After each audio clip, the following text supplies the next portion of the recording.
European equity markets struggled to join a global recovery Tuesday. The Pan-European Stocks Index gained 0.8% from the open, but then fell back. After initial gains, London's FTSE index was soon in the red again. That all followed a soaring rebound in Asia earlier. Japan's Nikkei index jumped 10%, recovering most of the previous day's meltdown.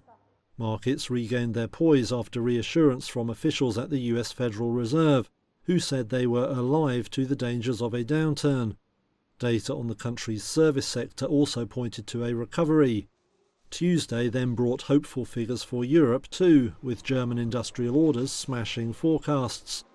Finance expert Angel Zhong at Australia's RMIT University says worries over the US economy are overdone.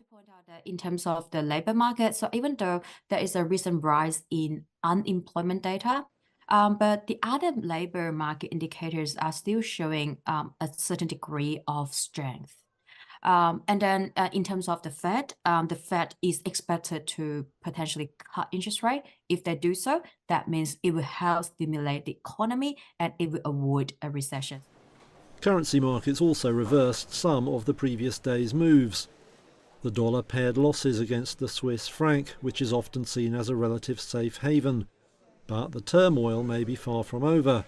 Market volatility gauges, including the VIX, Wall Street's so-called fear index, remain at elevated levels.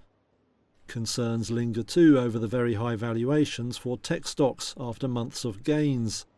One analyst told Reuters that only the bravest equity investors would be jumping back in to buy now.